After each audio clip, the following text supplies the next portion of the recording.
Hi students, ഈ വീഡിയോയിൽ നമ്മൾ ഡിസ്കസ് ചെയ്യാൻ പോകുന്നത് ഡേറ്റ മൈനിങ് ആപ്ലിക്കേഷൻസിനെ കുറിച്ചാണ്. പല ഏരിയാസിൽ നമ്മൾ ഡേറ്റ മൈനിങ് ഉപയോഗിക്കുന്നുണ്ട്.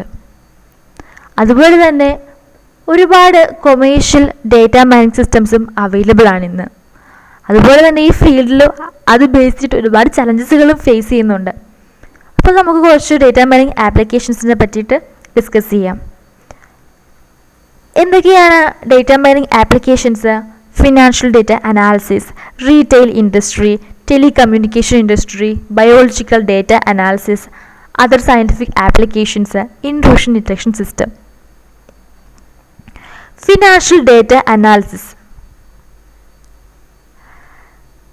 ബാങ്കിങ്ങിലും ഫിനാൻഷ്യൽ ഇൻഡസ്ട്രീസിലുമുള്ള ഫിനാൻഷ്യൽ ഡേറ്റ എന്ന് പറയുന്നത് സാധാരണ റിലയബിൾ ആണ് അല്ലേ? അതുപോലെ തന്നെ ഹൈ ക്വാളിറ്റി ഉള്ളതാണ്. ഇത് ഫെസിലിറ്റേറ്റ് ചെയ്യുന്നു സിസ്റ്റമാറ്റിക് ഡേറ്റ അനാലിസിസും ഡേറ്റ മൈനിങ്ങും. അപ്പം അത് ബേസ് ചെയ്തിട്ടുള്ള ചില കേസുകളാണ് design and construction of data warehouses for multi dimensional data analysis and data mining, loan payment prediction and customer credit policy analysis, classification and clustering of customers for target marketing, detection of money laundering and other financial crimes. അപ്പോൾ ഈ financial data analysis base ചെയ്തിട്ട് data വെയർഹൗസുകളെയൊക്കെ design ചെയ്യുകയും construct ചെയ്യുകയും ചെയ്യുന്നു. എന്തിനു വേണ്ടിയിട്ടാണ്? Multi dimensionally data അനാലിസിസും data മൈനിങ്ങും ചെയ്യാൻ വേണ്ടിയിട്ട്. അതുപോലെ തന്നെ നമുക്ക് ഈ ഡേറ്റ മൈനിങ്, ഈ ലോൺ പേയ്മെൻറ്റിലുള്ള പ്രഡിക്ഷൻ, അതുപോലെ കസ്റ്റമറിൻ്റെ ക്രെഡിറ്റ് പോളിസി അനാലിസിസ് ഇവയൊക്കെ പെർഫോം ചെയ്യാൻ വേണ്ടിയിട്ട് ഉപയോഗിക്കാം. ടാർഗറ്റ് മാർക്കറ്റിങ്ങിന് വേണ്ടിയിട്ട് കസ്റ്റമേഴ്സിനെ ക്ലാസിഫൈ ചെയ്യാനും ക്ലസ്റ്ററിങ് വേണ്ടിയിട്ടൊക്കെ നമുക്ക് ഈ ഡേറ്റ മൈനിങ് ഉപയോഗിക്കാം. അതുപോലെ തന്നെ മറ്റ് പല ഫിനാൻഷ്യൽ ക്രൈംസ്, മണി ലോണ്ടറിങ് ഇതൊക്കെ ഡിറ്റക്റ്റ് ചെയ്യാൻ വേണ്ടി ഉപയോഗിക്കാം. നമ്മൾ ഔട്ട്ലേ അനാലിസിസ് ഒക്കെ പറഞ്ഞില്ലേ, അതായത് ഒരു പർട്ടിക്കുലർ അയാൾ ഒരു വർഷത്തിൽ ഓരോ മാസവും ഒരു പ്രത്യേക ഇപ്പോൾ ഒരു 50,000 റുപ്പീസിന് താഴെ ആണ് ക്രെഡിറ്റ് കാർഡ് പർച്ചേസ് ചെയ്യുന്നതെന്ന് വിചാരിക്കുക. പക്ഷെ പെട്ടെന്ന് ഒരു മാസം അത് കൂടി ഒരു 20 lakh പർച്ചേസ് ചെയ്യുന്നു. അപ്പോൾ എന്തോ ഒരു ഫിനാൻഷ്യലായിട്ട് എന്തോ സംഭവിച്ചു, ഒരു അനോമലി ഉണ്ടായി, ഒരു ഡീവിയേഷൻ ഉണ്ടായി, നോർമലായിട്ട് നടക്കാൻ ഒരു ഡീവിയേഷൻ ഉണ്ടായി. അപ്പോൾ അതെന്തെങ്കിലും ഒരു തിരിമറിയോ അല്ലെങ്കിൽ എന്തെങ്കിലും ഫിനാൻഷ്യൽ ക്രൈമോ ഒക്കെ ഉണ്ടായോ? അപ്പോൾ ഇതൊക്കെ വെച്ചിട്ട് ഡിറ്റക്റ്റ് ചെയ്യും. അപ്പോൾ ഇങ്ങനെയൊക്കെയുള്ള കാര്യങ്ങളൊക്കെ ഡിറ്റക്റ്റ് ചെയ്യാൻ വേണ്ടിയിട്ട് നമുക്ക് ഡേറ്റ മൈനിങ് ഈ ഫിനാൻഷ്യൽ ഡേറ്റ അനാലിസിസിൽ എന്ന് പറയുന്ന ഈ ഫീൽഡിലും ഉപയോഗിക്കാം. അടുത്തതാണ് റീറ്റെയിൽ ഇൻഡസ്ട്രി.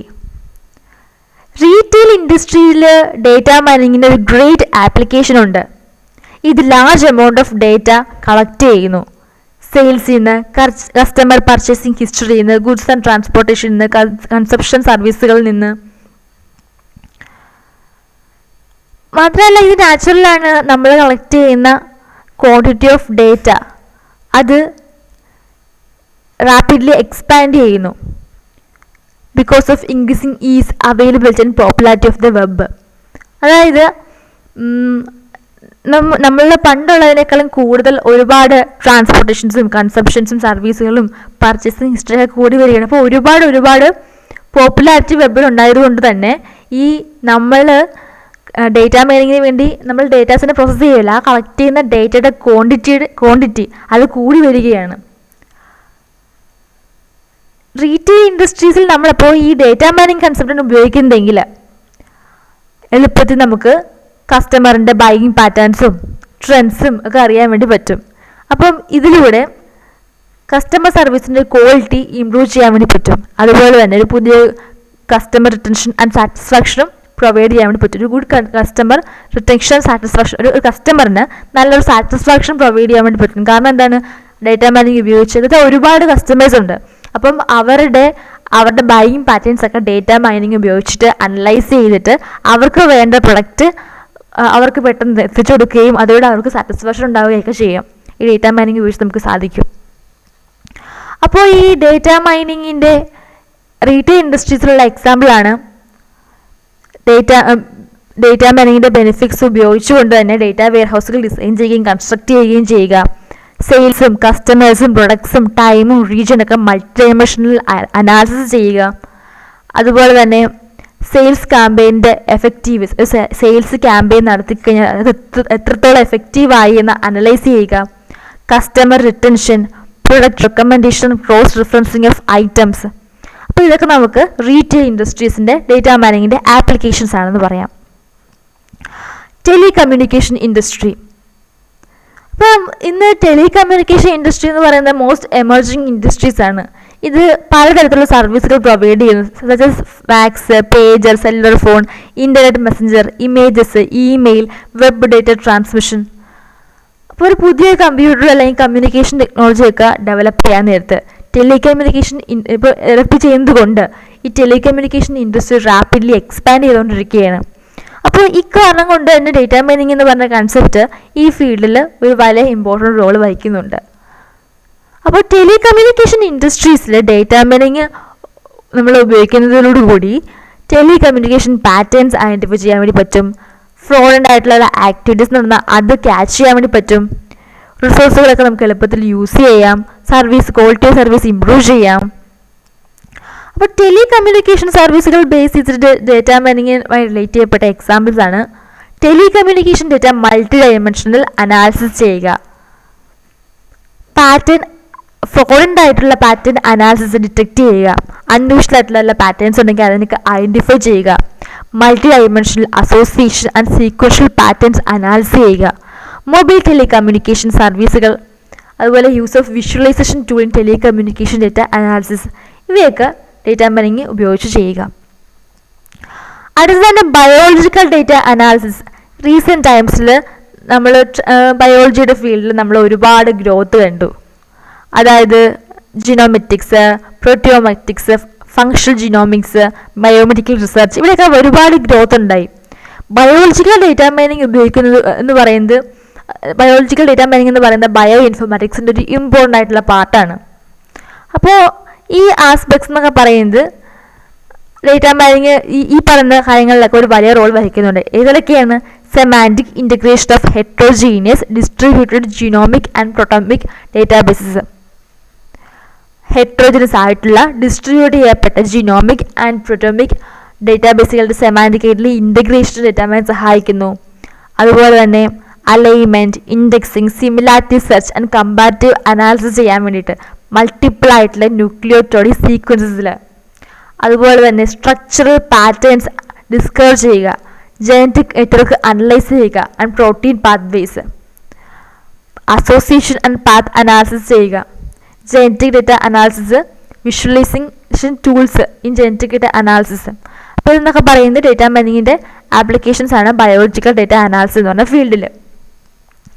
ഇനി മറ്റു പല സയൻറ്റിഫിക് ആയിട്ടുള്ള ആപ്ലിക്കേഷൻസ് ഉണ്ട്.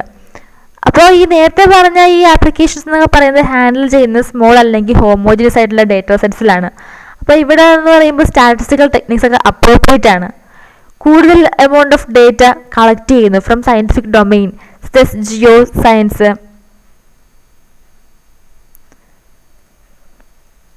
Astronomy etcetera. അപ്പോൾ ഈ large amount of data sets ഇത് ജനറേറ്റ് ചെയ്യാൻ കാരണം ഫാസ്റ്റ് ന്യൂമറിക്കൽ സിമുലേഷൻസ്, പല ഫീൽഡിലുള്ള ഫാസ്റ്റ് ന്യൂമറിക്കൽ സിമുലേഷൻസ് മൂലമാണ്. Such as climate, ecosystem modeling, chemical engineering, fluid dynamics.